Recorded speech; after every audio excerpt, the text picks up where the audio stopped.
트럼프 대통령이 당선되면서 미국 2기 트럼프 시대의 개막을 알렸습니다.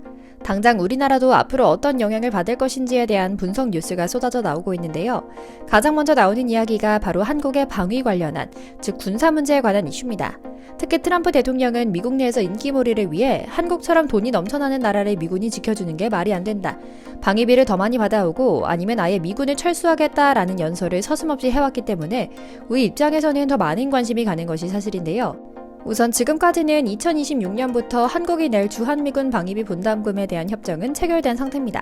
바로 며칠 전 우리 외교장관과 주한미국 대사는 전년도 대비 8.3% 오른 1조 5,192억 원을 지불하는 것으로 약조한 협정을 맺은 건데요. 원래 맺었던 협정 만료가 2년 가까이 남은 상황에서 한미 정부가 이례적으로 조기에 협상을 시작해 마무리한 것은 바로 이런 트럼프 행정부 이슈를 최소화하기 위해서라는 해석도 나오고 있죠. 물론 트럼프가 재집권할 경우 바이든 정부와 맺은 이 협정을 깨고 재협상을 요구할 가능성은 여전한 상황입니다. 실제로 트럼프는 블룸버스 통신과의 인터뷰에서 나는 백악관에서 한국에 연간 100억 달러를 내도록 만들 것이다.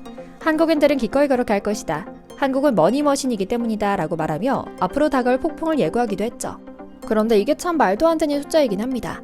연간 100억 달러는 한국이 2026년까지 지불하기로 합의한 액수의 9배 가까운 금액이기 때문이죠.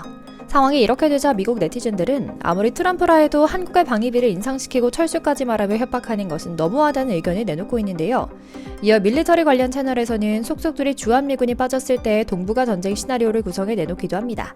그런데 이게 참 흥미롭습니다. 미군이 사라진 뒤 한국과 일본 사이에 전쟁이 일어나게 됐을 때의 시나리오인데요. 물론 있어서도 안 되고 있을 일도 없는 일이지만 사실 한일 전쟁 가능성에 대한 논의는 식지 않는 떡밥이기도 합니다.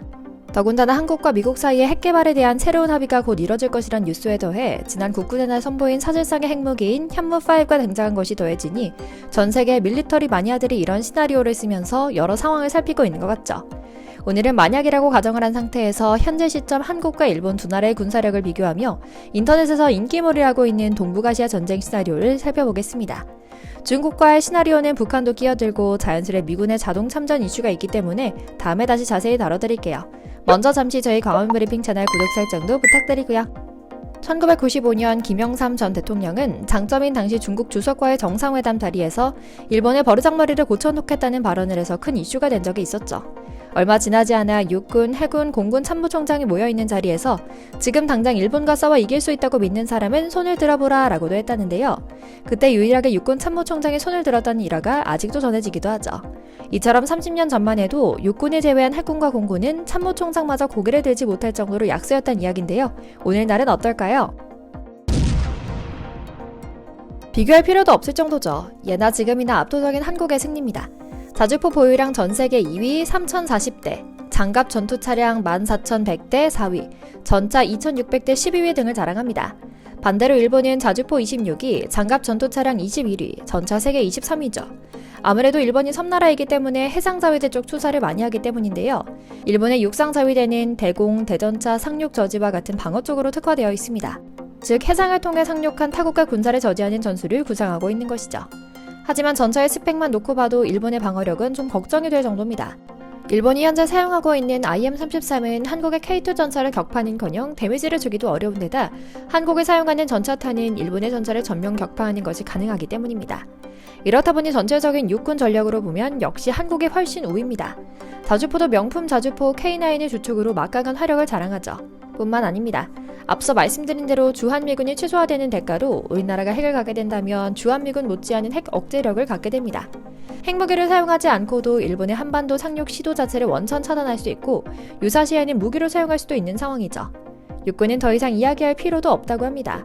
사실상의 핵탄두급인 현무5 등 각종 미사일만으로도 일본 주요 도시를 초토화할 수 있는 것 역시 엄청난 한국의 힘을 보여줄 수 있을 것이고요.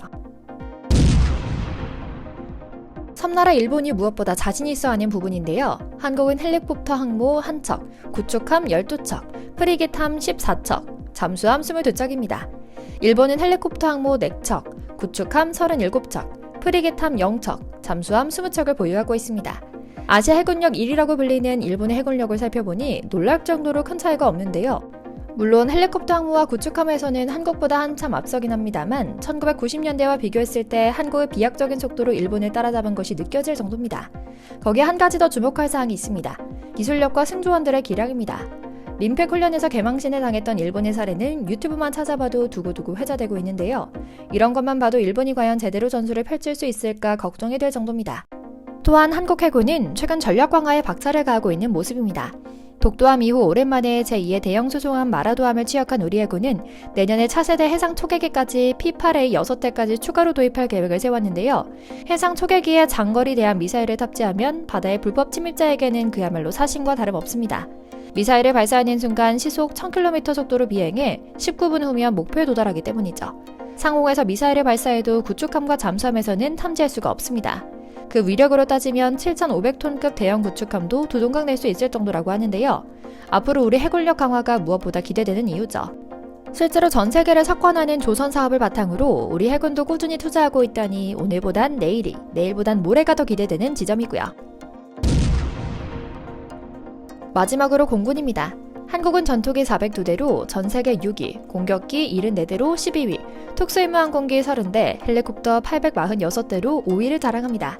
일본은 전투기 11위, 공격기 36위, 특수임무항공기 2위, 헬리콥터 7위를 기록하고 있죠. 일본이 높은 순위를 차지하고 있는 기기는 의외로 비전투 분야인데요. 한국은 전투기 수만 해도 압도적으로 많습니다. 여기에 만족하지 않고 추가로 전투기를 도입하는 것도 모자라 개발까지 완성 단계에 이르렀으니 5년 후만 해도 한국의 공군력이 얼마나 비약적으로 성장할지 말하지 않아도 짐작하실 수 있을 듯합니다. 그렇다면 이런 전투력을 바탕으로 만약 전쟁이 일어난다면 어떤 결과가 나올까요? 대부분의 한국인들이 일본 본토에 상륙만 하면 게임 오버다라는 말씀을 하시는데요. 사실 이것 자체도 쉬운 일은 아닌 것 같습니다. 일본 서부 지역을 우선 점령한 후 차례차례 중부 지역으로 올라가는 방식을 취해야 할 텐데요. 일본의 육군 전력이 모두 방어에 중점을 두고 있다 보니 쉽지 않아 보입니다.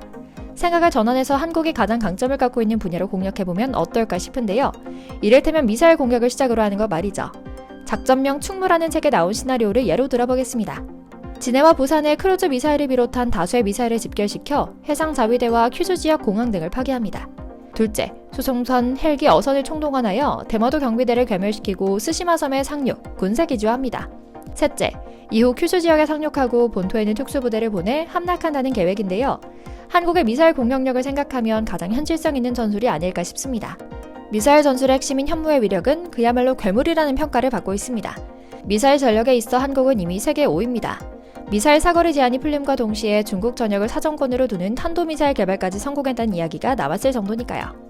만약에 상황이 발생했을 때 우리 미사일 역량만으로도 3시간 정도면 적국을 올스톱시킬 수 있습니다. 즉 일본의 주요 군사시설을 미사일로 먼저 무력화시킨 후 스시마 섬에 상륙해 군사기지와의 큐슈 지역부터 차례대로 점령해가는 거죠. 이런 상황에서 일본군이 할 수 있는 건 그저 버티기 뿐입니다. 일본은 이런 미사일이 없거든요. 가장 강력한 전쟁 억지책은 바로 강력한 무장이라는 말이 있습니다. 여전히 우리 주위에는 우리 적이 창존하고 있습니다. 언제 어떤 상황이 오더라도 이길 수 있는 우리 군이 있어 든든하다는 생각하며 오늘 영상 마치겠습니다. 저희 광화문 브리핑 채널 구독, 좋아요도 부탁드리고요. 오늘도 시청해주셔서 감사합니다.